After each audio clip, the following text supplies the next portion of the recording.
Joined this evening by Chief Superintendent Zander Gibson and by Michael Shittu, the Cabinet Member for Communities and Safety. These are on the agenda as two separate items, but just talking to Fitz for the meeting, we thought it might be useful to talk to both our guests tonight at the same time, as their portfolios are in the same area. So we were going to do maybe an hour, then a break, then an hour, one with each. But if you both got the time and you're both happy, then maybe we'll do an hour break and then an hour, but with the two of you together. If members have questions that they'd like answers from one or the other, please do specify. Otherwise, both of you do please feel free to contribute on any item and to share it out as you see fit in terms of questions and answers. So we had a large list here of potential subjects that members had expressed an interest in. But I'm just going to kick it open to members of the committee to ask their starter questions. I'll come in a bit with some of mine, but I'm going to throw it open. So if members would like to indicate, and we go Carl, then Damien, then Marty. Carl, go. If I can start with a specific question, and Michael will be able to predict what it is probably. I've spoken to Michael quite a lot about antisocial behaviour issues around the Elephant and Castle, and I would appreciate an update from both of you first. I'm a ward member in Chaucer, which has the Elephant and Castle as part of it, and I'm just very aware that there are lots of venues which seem to cause quite a bit of antisocial behaviour. I've got lots of complaints from residents, and it's sort of, I feel like issues are dealt with not in a particularly sort of joined up way. I think it's an issue that affects lots of wards, and it's going to affect lots of wards, not just now but in the future with all the redevelopment around the Haygate and all that kind of stuff. So I would like first to know if there is a sort of wider plan for the Elephant and Castle area and antisocial behaviour, and also any advice for residents who are feeling a little bit lost in terms of what they can do about antisocial behaviour. They're always told to call various different agencies, but nothing seems to change the situation very much. So it's a very specific issue, but it does affect not just my ward, but quite a few wards around the Elephant and Castle. Just before you come in, I've just reminded myself actually that we are taking questions from the public tonight via the hashtag Southwark Scrutiny. I will take as many of those as I can as they come in through the evening. If anyone watching at home, I'm sure they are, does have any questions, then please do put them in via hashtag Southwark Scrutiny or to my Twitter, which is @Tom4Campbellwell. Go ahead, please. Thank you very much, Carl, for the question. I do agree with you that antisocial behaviour has been a significant concern amongst residents within the Elephant and Castle area. I certainly thank you and fellow councillors, ward councillors in the area who have kept the issue at the forefront of officers' table over the past 2 years. It's certainly not for want of trying in terms of addressing the issue itself. You would agree that we have had some success over the last 1 year, but that actually it hasn't really fully dealt with the issue itself. I know we've discussed in the past the use of disposal powers in order to disperse those who are drinking outwardly around the area, and that worked for some period of time. I know we talked about sort of parking enforcement, and again that worked intermittently. And I know we talked about also sort of nighttime patrol, and I know that has also worked in some instances. I myself have been out with the nighttime economy team who have patrolled the area itself, and I've seen the impact in which they can have in dissolving issues and getting people to move on, and in certainly resolving issues at that particular point in time.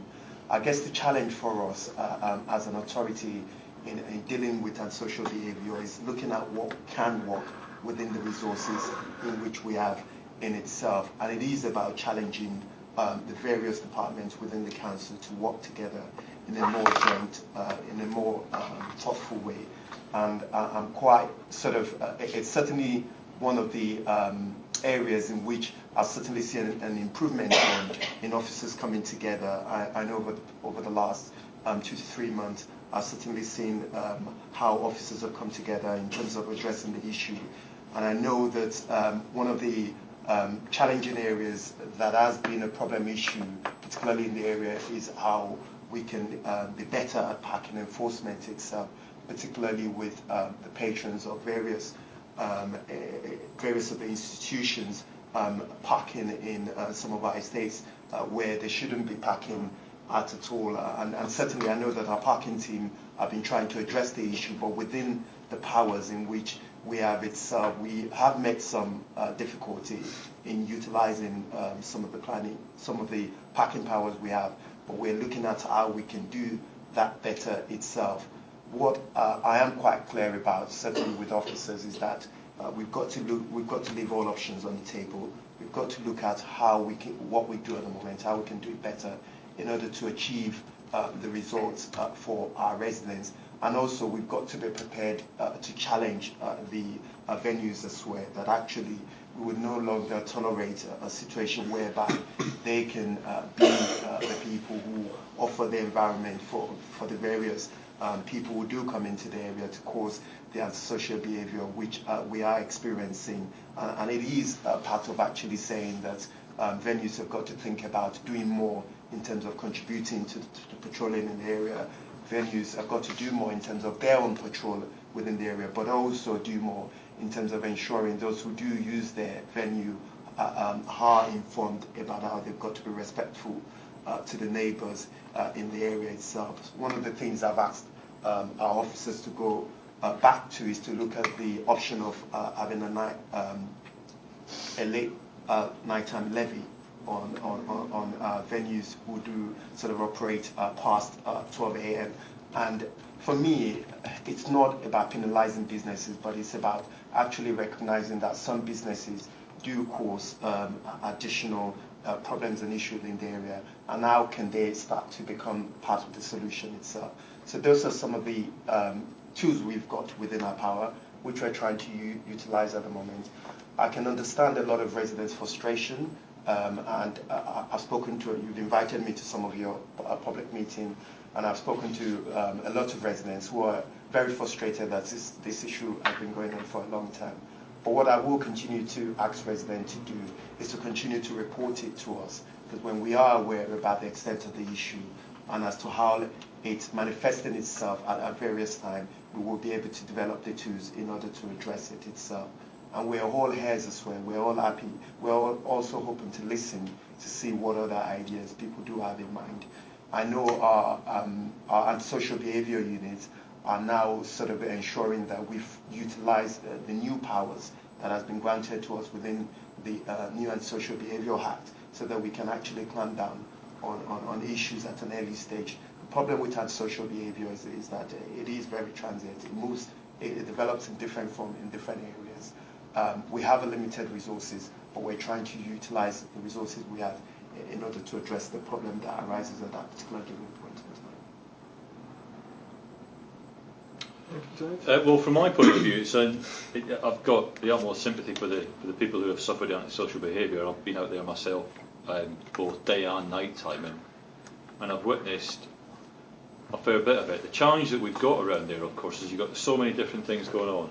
You've got the communities involved, for example. You've got student communities, you've got daytime shopping communities, you've got youngsters going there for meeting their friends and stuff. You've got a homeless community, you've got drinking communities in the evening, you've got non-drinking communities in the evening. You've got a really broad mix. So you tackle, it feels like sometimes you tackle one issue and it's moving on to something else which is totally different that you couldn't have reasonably foreseen.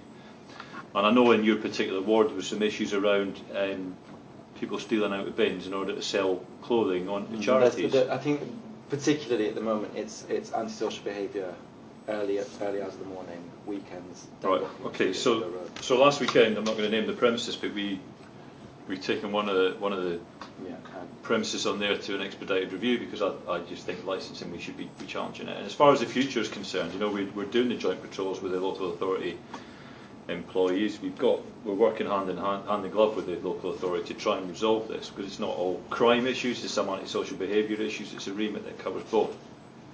But I really feel strongly that there needs all the responsible people within that area. There needs to be a sense of social responsibility that falls outside your doorstep. I don't think it's fair to bring thousands of people into an area and then wash your hands of them as soon as you're outside your door. So I believe that part of my role alongside the local authority is to engender that greater sense of social responsibility in the people who are making the money from people coming in. And I don't know how we do that, but I think there's opportunities there that where we need to make some differences. But as far from a policing point of view, it's not I think it's 5 wards on that junction. Our response is not limited to the wards. It's a cluster response that covers wherever the problem is. So the ward boundaries don't matter to us. Any follow-ups on that particular issue? I mean, I'll probably add to that. I mean, in the past, so several years ago, it's probably fair to say that both the council officers and probably to some extent, but obviously I can't speak for the police, are probably guilty of not working as closely as they can in terms of addressing problem issues. Over the last 2 to 3 years, we've gone on a journey of trying to bring the various teams together, and I'm quite proud to say that we're almost there, whereby actually our licensing team, the local police cluster units, our various teams are working together in order to problem solve and address an issue, so that actually if there is an issue that is becoming quite problematic, that you've got the right team there with the right resources in order to address it. And I think it's only by sort of addressing things that way that you can actually have a realistic solution that wouldn't move from one area to the other, or in an essence raise itself in a different form. Thanks, Michael. Just quickly. Quick follow-up. I think residents there accept that they live in Zone 1, London. Then it's not the same as living in Esher or Cobham or something. It's not going to be quiet every evening. I just would like to say thank you to Michael, thank you because I know Deborah's done a few things on it, and the police. It's just a plea really to keep it at the top of the agenda, I think, the elephant in the castle, because it is an ongoing issue. And yeah. Thanks, Carl. Damien. Thank you, and thanks for coming down to see us. I'm going to switch my questions around and try and stay slightly on theme, because you brought up the nighttime economy team. They do such a good job. We know that there are cuts and there are cutbacks that have to be made, but will the nighttime economy team be able to stay at the standard that they're providing at the moment? And also, just as a follow-up from that, I think at Community Council last time someone brought up the question about community wardens, and there was an answer which concerned me slightly, that other officers, maybe from food standards and that sort of thing, would be drafted in to carry out some of those warden roles. So is the nighttime economy team part of that cohort that's going to provide warden services, or they could be kept separate? How's it kind of going to work? I mean, I do beg your pardon if I'd misrepresented the situation at the Birmingham Borough Community Council. So what you had made reference to is a new approach which we're trying to take within the partnership as a whole. So not just the council, but also the police itself. We recognise the benefit of joint operation, working together, drawing our intelligence together, and not just intelligence, but then drawing the resources together. So in the past, we've met together as a partnership tasking group, and we've been able to draw our intelligence together to then create priority areas, but then we've then gone aside so the police will go their own way to implement it, what our joint priority is, our warding service will go their own way to implement it. Our new approach, which I'm proud to say had started in the north side of the borough in July, and is now starting now at the south side of the borough, is to actually say, wait a minute, why don't we actually not just sort of set our priorities together, but actually go out together in order to address issues. And that's where the joint enforcement team comes about. So the joint enforcement team is essentially the hold warden officers with local policing units, which the borough commander has kindly put together, which is supporting the group in a joint enforcement way. They will be co-located in at both hopefully sort of police station and at Queen's Road Council building on Queen's Road. And the whole idea is that they will be able to go out together and address issues. I really do think that there are real benefits to be gained from working in this way. We've certainly seen some benefits so far. Since the partnership, we've had significant weapons recovered due to the partnership. We've also, from the council's perspective, we've been able to put some of our priority issues, which in the past may not have featured at the highest level on the police priority. We've been able to place it, and the police have been able to accept it as one of their priorities. So I think this partnership bodes well for the people of Southwark and is likely to keep us safe. So in short, it's the old warden and the police team, not the food safety officers. Okay, and I'm just a bit confused at the end though, that the nighttime economy team, are they part of the joint enforcement team as well, or is the nighttime side of it considered different? Yes. So the nighttime economy team would deal with the nighttime situation. Yeah. The joint enforcement team primarily work during the working hours, though they do operate till quite late in the hours in the day as well. Thank you for clarifying that. It's very helpful. If I could just add to that, please. Look, you have a number of premises that are responsible in parts for some of the misery that some people suffer. And there's no one single solution to solve that. So if you could go along with a group of colleagues from other departments and look at things like, have they got a fire blanket? Are there staff that are working there? Are they all there legally? Is there any overstaying issues? Is there any food hygiene issues, perhaps? Are there any antisocial behaviour issues? It's just a way of jointly ensuring that you're using the combined powers from the different authorities to tackle the problem in the most effective way. And again, it's just, you can't be disproportionate in doing so, but at the same time, I could do an environmental scan anywhere in the borough, and I could, if I just landed here, and I'd be able to point out where I suspect the problem issues are. And this works. I've contributed 10 officers to the joint enforcement team. They are employed in things that are not necessarily explicitly police issues, but when you look at the team together, they're very powerful. Martin. Thank you. I think first of all, I think it's important to compliment the police, one, on the service delivered within these most challenging times. I think all too often we talk about the police in the context of crime and not give you any credit for the tremendous work that you've delivered so far. And I did want to, first of all, just say that. I think it's important to state it without further ado.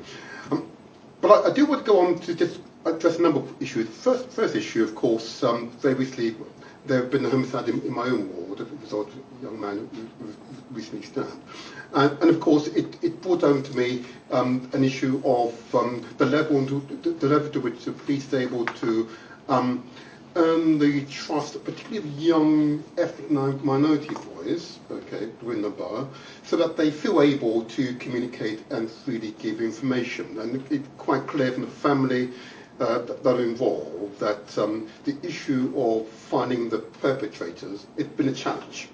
Okay, so my first question to the borough commander is, can you tell us what is your program of continued community engagement, particularly those communities, he says, are hard to reach, he says, and what is there a program of activities that you can detail to us today that is designed to raise confidence, particularly among teenagers or youngsters, particularly those who might be involved in gangs or involved in these type of activities, that you can refer to? That's my first question. Go on, do that one first, and I'll come back with the others. I may get a bit lost. You're East Walworth, aren't you, Councillor? Yeah, I indeed. So, tragic, yes. very, very sad. 16-year-old boy has lost his life. Yeah. I would start by saying that engagement with youngsters is a challenge for all of us, not just police. And I think, but the police is particularly, we're finding it particularly challenging at the moment. A lot of it comes down to stop and search behaviour, and I think there's a lot of things that we need to be better at around stop and search. So I could reel off a list of things that I'm doing to engender more respectful and targeted stop and search activity. Would you now, I think most tradesfolk, I know that there have been, unfortunately they're not here tonight, who will talk about stop and search as being one of those experiences, particularly if it's the first experience you have in meeting a police officer, that is in many cases so negative that it builds up that resistance and mistrust of the police. So if there are strategies to improve that experience, which is usually the first experience, I'd love to hear about it. Yes. Okay, so stop and search activity in Southwark is the second highest. Southwark do the second highest number of stop and search activities in London. Lambeth are the highest. We now, after quite a lot of hard work, I've got the 8th highest positive outcome rate from those stop and searches. So when you look at the volume we do and the fact that we're getting the positive outcomes, that in itself is a positive story, particularly from where we were 18 months ago, where we had the highest stop and search by a long, long way, but quite a low positive outcome rate. So what we've done over the last 18 months is we've held our inspectors to account a lot more as to how focused they are on the outcomes, which in turn has reduced stop and search quite significantly in volume. That has improved our positive outcome rate, which I'm pleased about. We've got reduced complaints, we're better around our proportionality stats. We use our officers who are stop and searching the most and who are wearing body cams to train other people. And we have maps on the parades when our officers are parading to show them the areas where knives are most likely to be carried and where you're most likely to get a positive outcome. So if you target in the right areas and you're doing your stop and search in a respectful manner, then I think that makes us far more accountable. The respectful part of the thing is a challenge.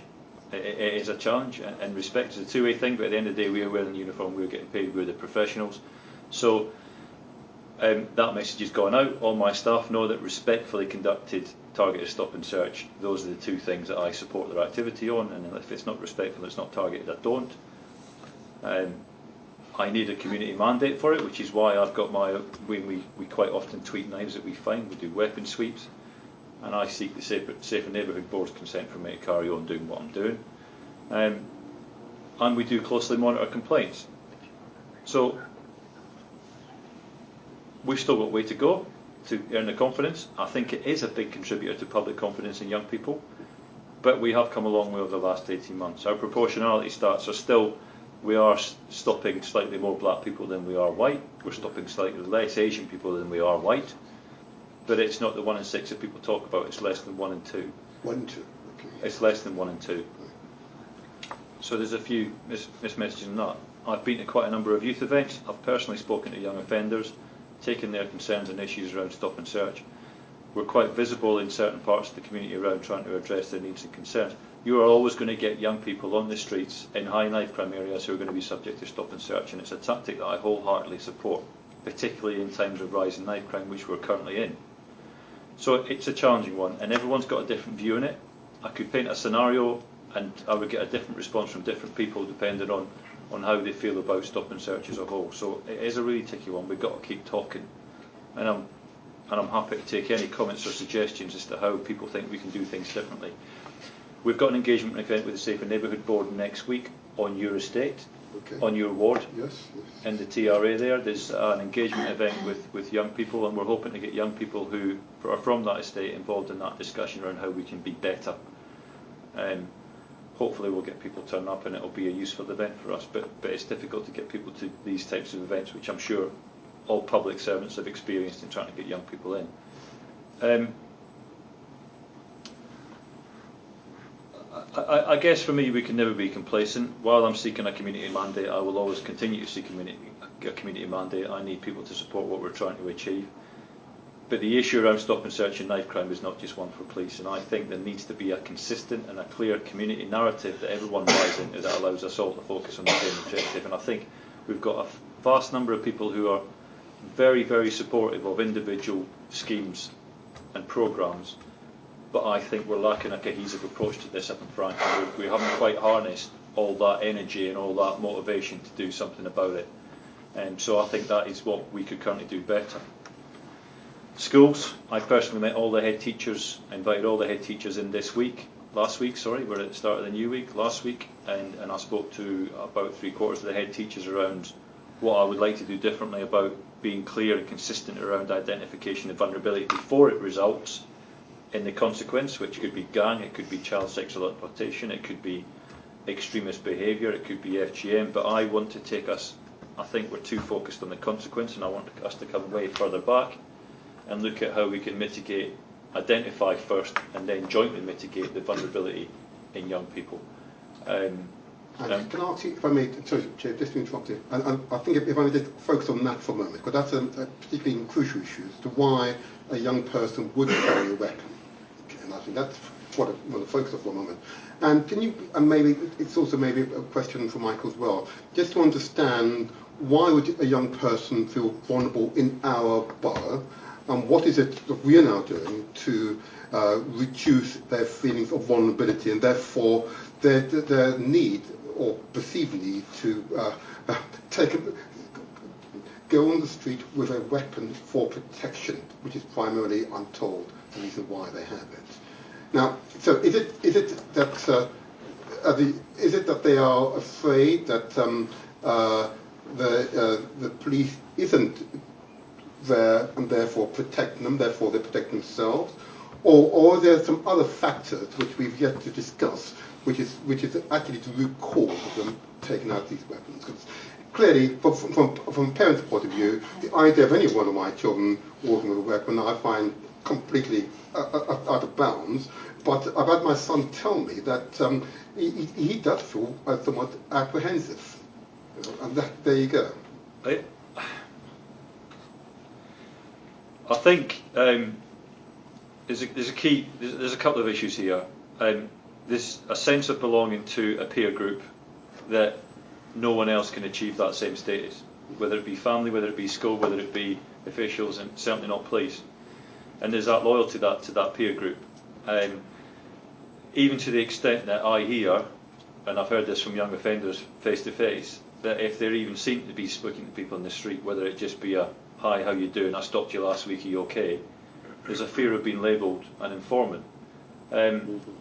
It's really a tough one to crack, and you can look at confidential ways of reporting and all those sorts of things, but unless you provide something that is more supportive than that peer group, whatever you describe it as, positively or negative, you're never going to find that sense of belonging in anything else that we're trying to achieve. So for me, we got to keep trying, but I go back to the point I make that parents, community groups, voluntary sector, police, local authority, we all need to be saying the same thing and the same thing that works. Now, I'm not going to sit here and propose it because I don't personally think I've got the answers to it. I think the answers come from the community. But if we had that single message that was led from the community, I would certainly buy into it, and I'd do my best to support it. Because at the moment we're all trying really hard, but we're all doing different things to greater effect. We can do the enforcement bit, but let's face it, our strength is not in the education bit because we haven't got the credibility.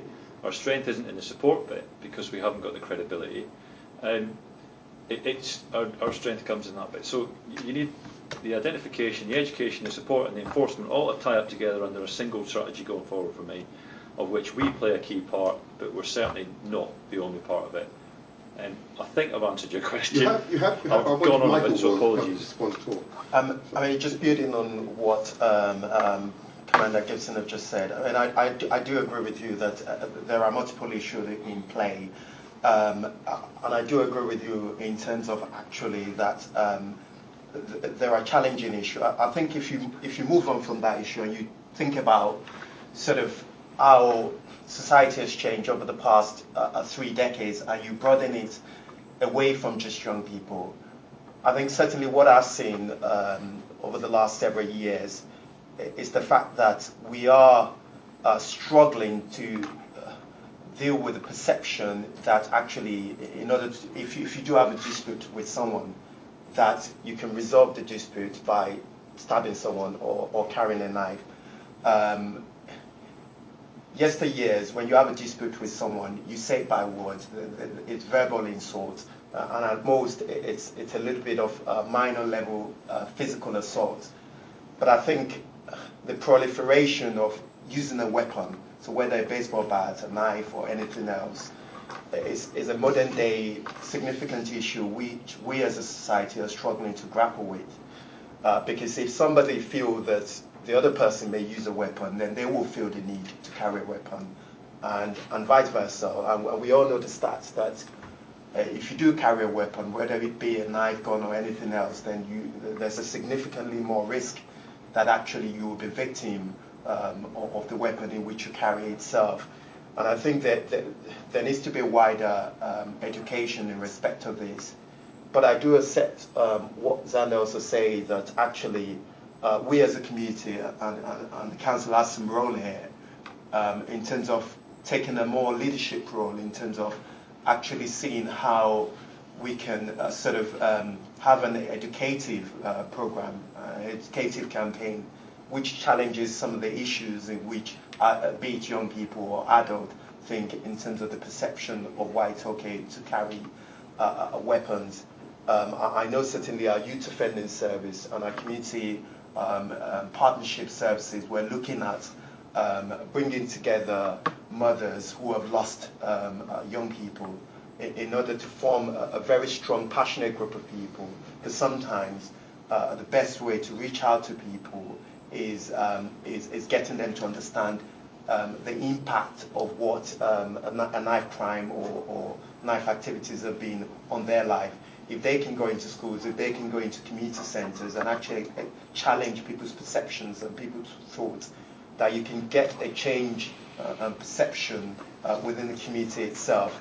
And we did apply for some MOPAC funding. We weren't successful in respect of that. But we are looking at other funding stream in order to bring people like Gracie Dorwood together, in order to bring some other youth development workers together in order to fund that group. And I know Xander probably would have wished to mention this, and I know that the police have done a lot of work, particularly reaching out to the faith communities. I know that they've set up a forum with church leaders and faith leaders, and I know particularly they've also set up a separate group with Afro-Caribbean church leaders in order to see how actually they can reach out through community leaders, they can reach out to some of our young people. And I know with time there are likely to be some progress made through that, and there are likely to be some results through that. But I think we've got to think about how we can come together as a community in order to address this. There's no one solution, but I think we can make a significant progress in addressing some of the perception within our community. Thank you. I'm going to just jump in at that point. I'm looking at the standard today. I'm sure you've both seen it. It's a Freedom of Information request, which puts Southwark worst for knife crime between 2012 and 2014. I'd like just a few initial comments on that. Do those stats reflect the situation in 2015 as well? Obviously it may be that you've done some stuff differently in the last year that's changing that, but we're significantly, in terms of knife crime stats here, Southwark 605, Lambeth 599, then down to 555 for Newham and 482 for Haringey, 443 for Ealing as the top ones. That puts us a lot higher than a lot of other boroughs. Similar boroughs like Lewisham aren't in that top 5. Is there something? Sorry.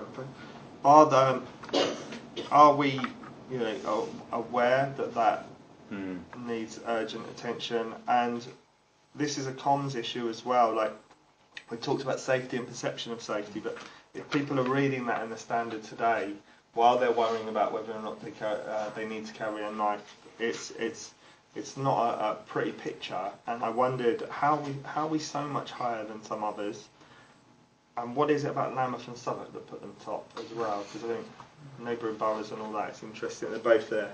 So I don't know. I'm seeing what you're looking at, and you said 14, so I'm guessing that's to April 14. So we're 18 months down the line from that. What I can tell you in relation to knife crime is it was coming down until about 6 months ago. Stop and search reduced significantly. Our outcome rate improved, but knife crime went up at the same time. Now, I'm not saying that there's explicitly a link between stop and search and knife crime. I'm not saying that. I want to be clear.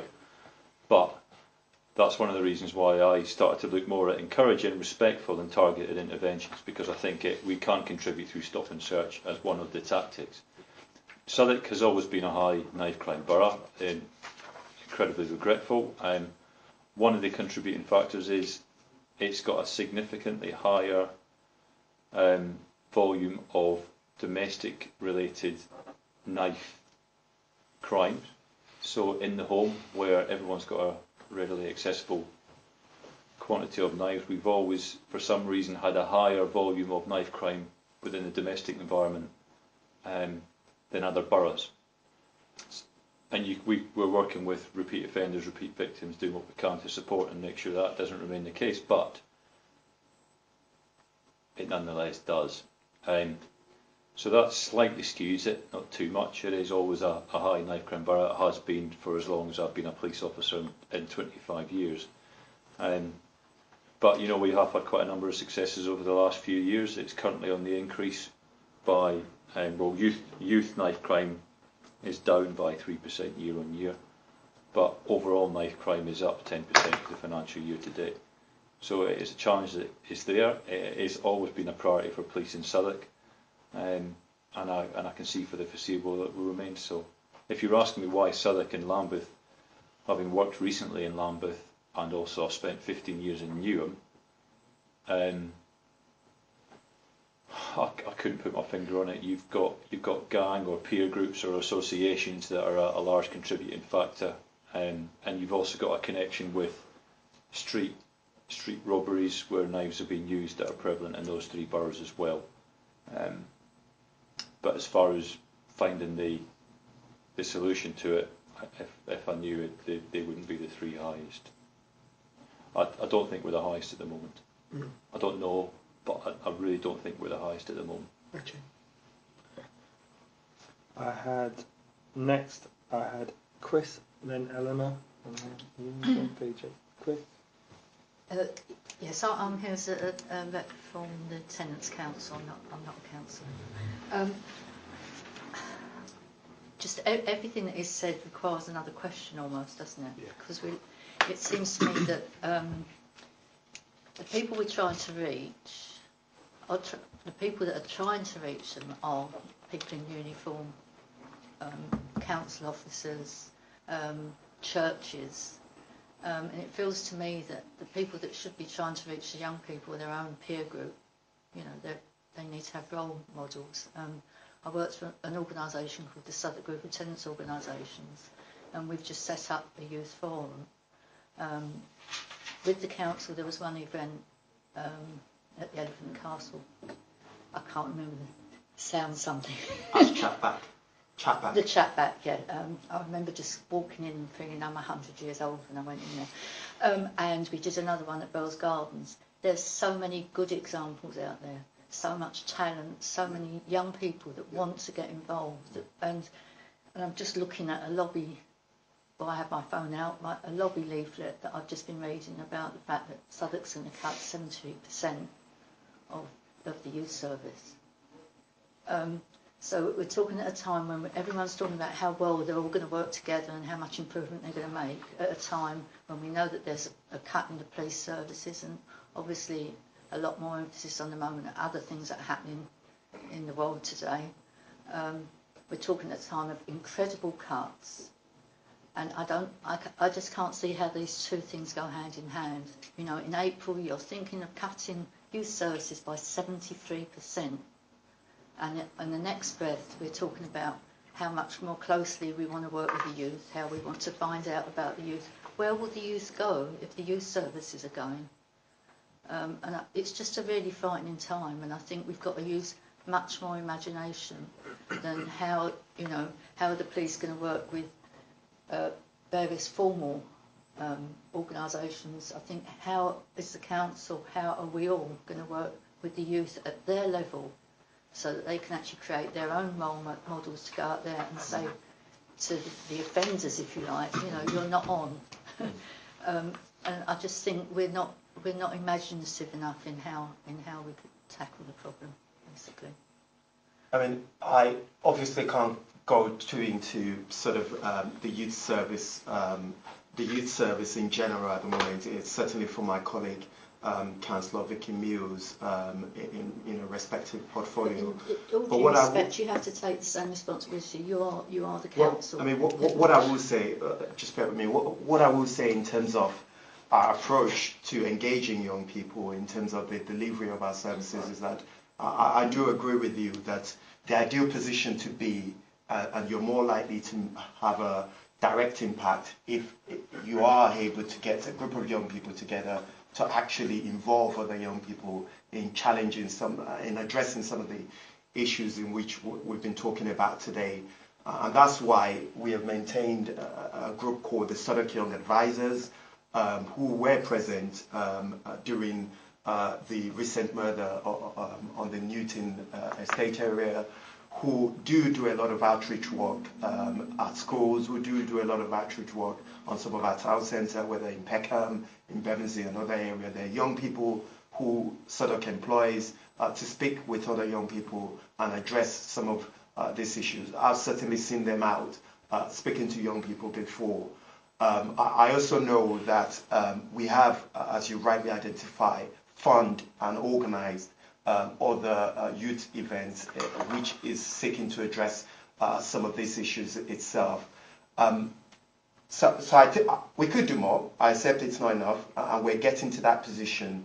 One of the other area which I think could also be improved, which we're starting to do as a partnership at the moment, is that actually for a lot of young people, particularly people who have been through the youth defendant system or through the criminal justice system rather, who are out of it, who are struggling to re-establish themselves into the community either via seeking employment or seeking job, that actually there is quite a lot of work we could do as a community in respect of that. And I know that that is a key area as a partnership, as a sort of partnership, including police and us as a council, which we're looking to try and see how we can create the employment in which young people with an offending history can secure and can rehabilitate themselves back into the community. I agree with you that it is the right position is to get more young people involved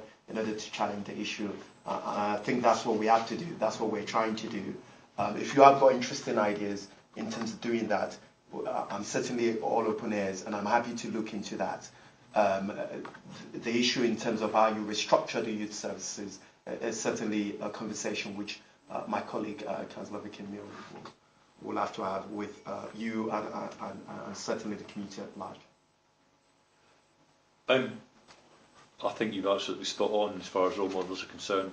And going back to my earlier point about we're not the best people for the diversion and the engaging in stroke education, we are trying our hardest. There's a number of charities we work with and we prioritise those charities who have got role models within the community who can engage various diversion schemes. We do work very closely with the local authority, and we've got police officers within the youth offending team, we've got police officers within the integrated offender management team.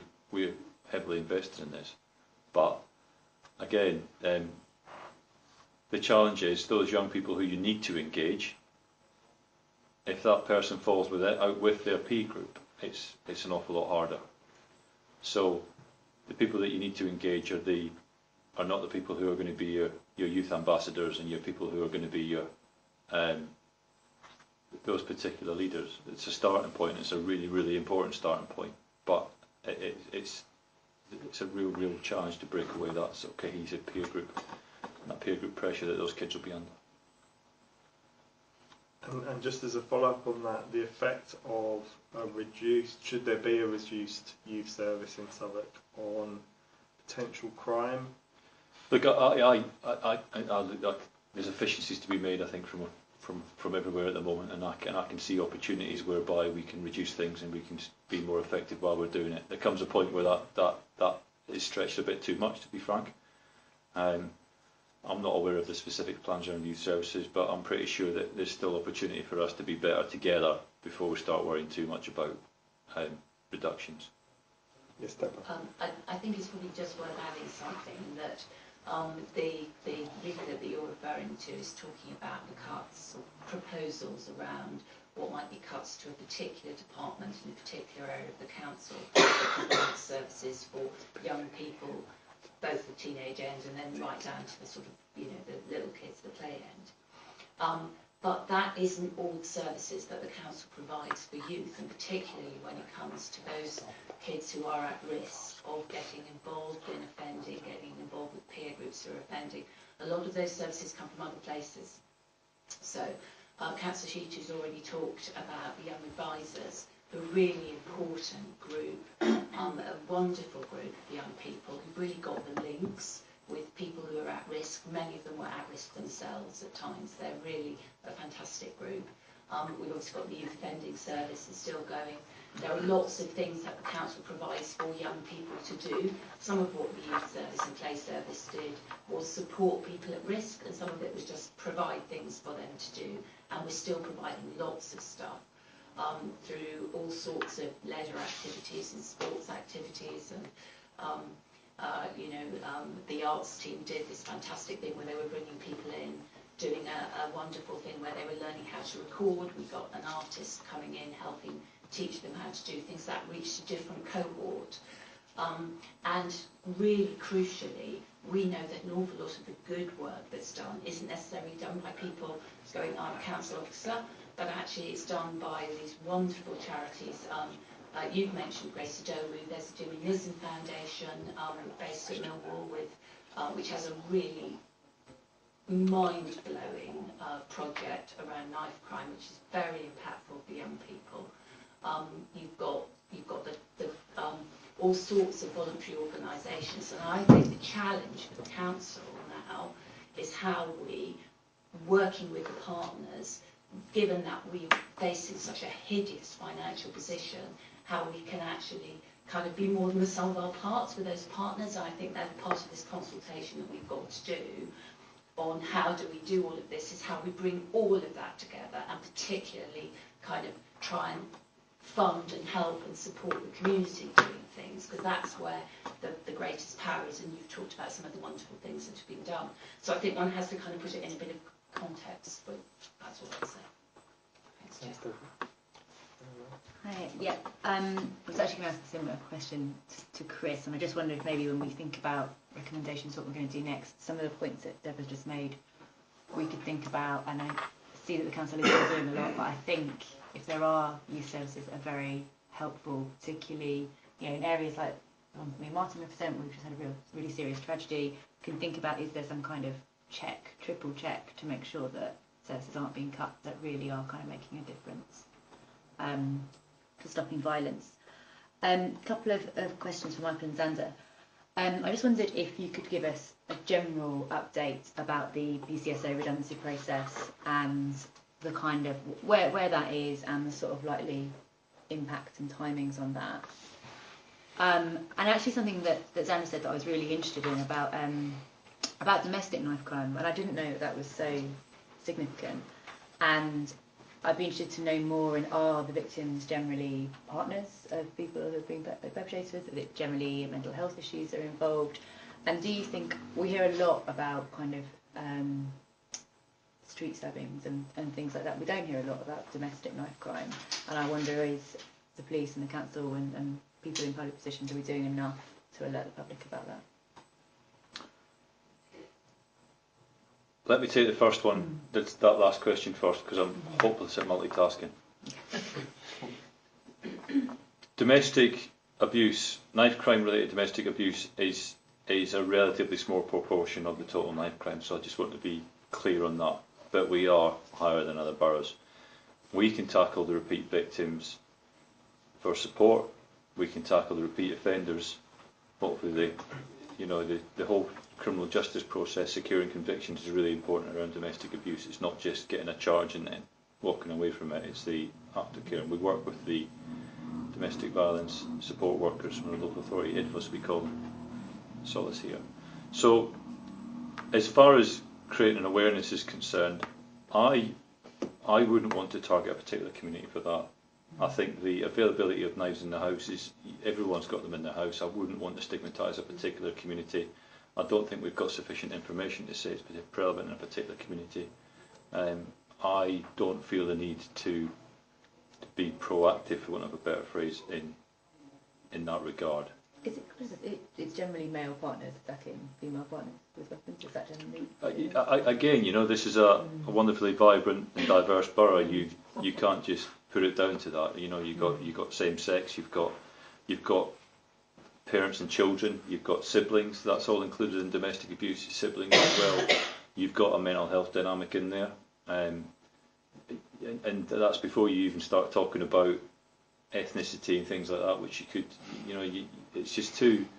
I wouldn't want to start stigmatising particular communities. I think it's more important that we're comprehensive in our response and we make sure it doesn't happen again where possible.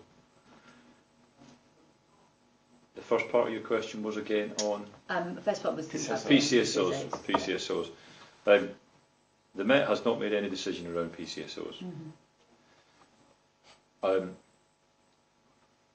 We're facing some really, really difficult financial challenges.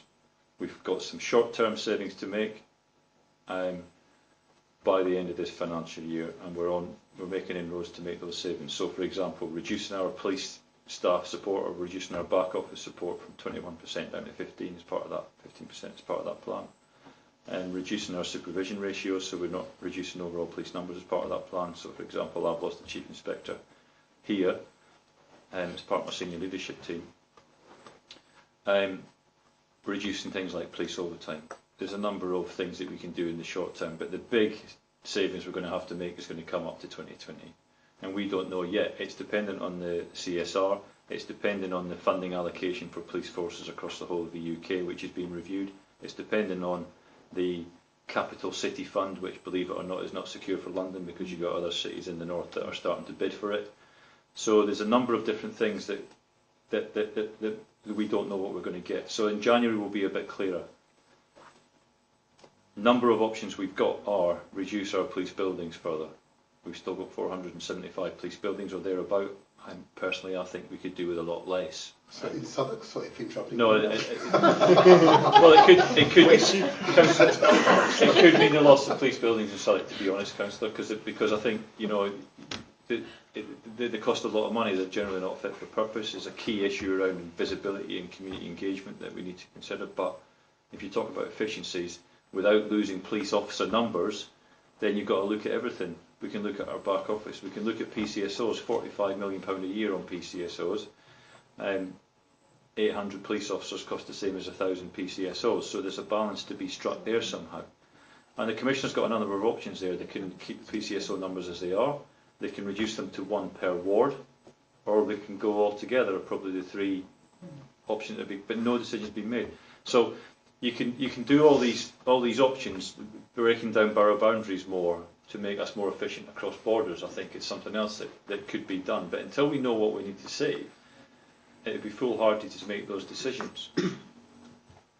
But worst case scenario, folks, all those aren't going to touch what we need to save. You are ultimately looking at potentially 5,000 to 8,000 cops from a 32,000 workforce, and that's the fact of the matter. You can't, worst case scenario, we have to save what we think we need to save. You cannot do that by losing buildings and police staff. There's just not enough of them left. So some difficult decisions need to be made over the next 3, 4, 5, 6 months, and particularly going forward for the new mayor. But PCSOs, I'm afraid, are just the tip of the iceberg when it comes to what we're going to probably need to save. Can I? Do you want me to answer?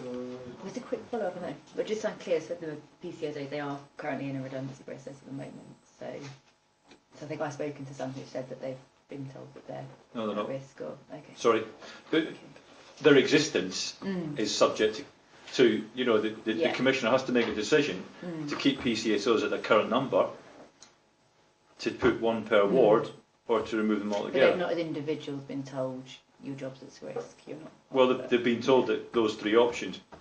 That's what they've been told, but no decision has been made on any of them. The other thing, slight dynamic we've got here is that a number of PCSOs across London are funded. For example, Transport for London funded a number of PCSOs. So there's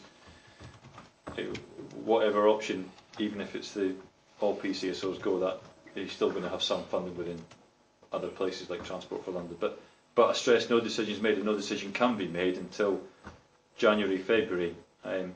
But they do cost £45 million. 800 police officers cost the same as 1,000 PCSOs, and potentially there are savings to be made. Personally, I hope not. They're a very valuable resource. I think they provide an essential function for the community, particularly around visibility and engagement. And while they don't have the full range of powers, it doesn't mean to say they're any less important. So, but some tough decisions have got to be made, and that's the truth of it. A follow-up question on that, if I may, just to understand what it is you're saying, and it also relates to your response to my earlier question in relation to knife violence in the home. And I suppose I stepped back, but I was unaware of the magnitude. Now you've indicated knife violence in the home is relatively small. I think we're going to focus on that for a moment. So are we saying that knife violence in Southwark is mainly by Southwark-based young people, or is it young people from other boroughs? We see Southwark as being an area in which this activity might take place. That's my first question. And going back to the issue of the PCSOs, again, I'm trying to understand how valuable they are in terms of community engagement, intelligence, and therefore their contribution to securing arrests and therefore convictions. Can you put some meat on the bone for us so we can understand exactly what the situation is? One, in relation to knife crime, and is it by primarily Southwark youth, or is it youth from outside the borough who are engaged in activities in this borough? And in relation to PCSOs, just to understand what contributions they make to the effectiveness of your police force in terms of intelligence and securing convictions. Just to be clear, the largest contributor of knife crime in this borough is adults over 25 in the street. Thank you for that. All right. Right. So we should stop talking about youth. No, knife crime. but I'm not. There's a significant, like I could say, for example, 94 in this rolling year. So we're not talking about an insignificant number of under 25s, and also a proportion of that is within the home. I haven't got the stats, I'm afraid. I can't tell you that. But you've got different types, different things to be targeted in different ways. And as far as the people who are concerned, largely it's people from within the borough. It is largely. Yeah. Okay. I'm not going to say 100% because it's not, because you get different things, and obviously you can have things spilling out of pubs and stuff, and people passing through transport networks. There's all sorts of different things to play, but as far as the things that we can tackle are concerned, we can tackle the habitual carriers of knives that are a bit older. We can tackle the habitual carriers of knives who are younger. And we can start to tackle those sort of gangs, those peer groups that we believe are consistently carrying knives or hiding them on estates to pick them up later in the evening. Again, Commander, and forgive me, Chair, I want to be quite clear about it's an issue that we've had discussions locally as to where this crime is coming from. I used to be chair of a secondary school which had hitherto a very poor reputation, whilst producing really good examination results, but yet a poor reputation. And as a result, the perception was it was a poor school, but yet it evidently produced really good students at the end of the day. So when I'm listening to your answers, I'm trying to understand, if it's local young people, are we saying 50% it's local young people or adults above 25 who are carrying knives and therefore committing these crimes? Or is it that it's the area's perception as being a place where this activity might take place? I'm trying to understand which of the two is likely to be the case. Well, both issues are significant issues that need tackling. And I wouldn't want personally to put one above the other, because young people has a higher impact on feelings of community safety. Other children who are disproportionately led by that, like, more so than adults are. So I wouldn't, just because the under 25 knife crime rates are lower than the adults, would want to prioritise the adult behaviour. I think. Are they from Southwark? That's what I'm trying to get at. Are they primarily from Southwark? Primarily, yes. Okay. Primarily. I'd be interested to see the stats on that, if I may. Be interested to see the stats.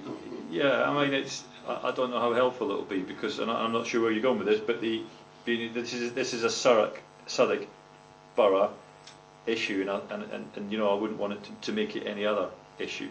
Now, you can look at geographical locations. I could drill a few off the top of my head. And that's why we look at where knives are being carried, and we give that intelligence and information to our staff so they can go there looking for knives at those particular times. That's not based on young people or old people, it's based on where knives are carried. And as far as the value of PCSOs are concerned, I think they're incredibly valuable. I think they're a visible policing presence on our streets that, because their powers are limited, means that they can't be taken uptown, for example, police a demonstration or a football match. They do build up that relationship. There are limitations as to what they can do, and if you're looking to be as efficient as you possibly can be, then clearly there's a vulnerability there as far as providing a professional service is concerned. But in their own right, I'm a big supporter, I'm a big fan. I think they've got a key role to play in community engagement, intelligence gathering, as you outlined there. But also just that feeling of well-being and the ability to have that radio and report something in if people need it. Can you quantify it, Commander? Can you quantify the contribution? We're going to have to go to break in a minute so we can sort out the camera. If I want to keep broadcasting. I think one more thing. We're going to resume in 10 minutes anyway, and we will carry on where we left off. I'm going to take us to the break with a very quick one from Twitter. They tend to be very specific when they come from Twitter, I'm afraid, but it is about Livesey, so Michael might be able to help. It says, no response from Livesey re BB gun target set up SE15 Meadow. Why? I'm hoping you can make more sense of that than I can. I'm trying to make sense of it. I will answer after the break. Yeah. Shall I tweet back and ask them for a bit more info, and maybe we can come back to it later on? Yes. Yeah. DM you with a bit more detail would be good. Yes. That's good. It's a very discreet question on the Yes. point that Martin was making. I think it was that Martin and I were at a meeting where we were told that PCSOs are also the most diverse kind of grouping of police officers, and obviously we were talking about concerns about things like stop and search and particular communities. Is that the case, and are you worried about losing that representation? It is the case that they are far more diverse than our officer workforce, and I think that would be another incredibly valuable thing that we'd lose if we lost PCSOs. Yeah. We've tried really hard to recruit from other workforce. Personally, we've stopped recruiting outside of London. We've had targeted recruitment campaigns. We've just started to apply positive action to people who have a second language and post them into parts of London where their language skills are required. We've worked incredibly hard, and our recruitment campaigns have worked to a degree, but nowhere near as much as they need to be for us to reflect London as a whole. With the best will in the world, cops. One thing that we're not reflective of London, and that means we can never know the full answers or appreciate the concerns of the people who populate London, and we simply put need to be better at reflecting the needs and concerns of people and understanding them. So PCSOs would impact on that potentially. We are going to continue to recruit through these difficult times at a much lower level, but we're not nearly going to reflect London within the next 5 years. I'm sad to say. Thank you both. We'll take a quick break and then we will be back in 5 to 10 minutes. Thanks very much, and I'll see you back shortly.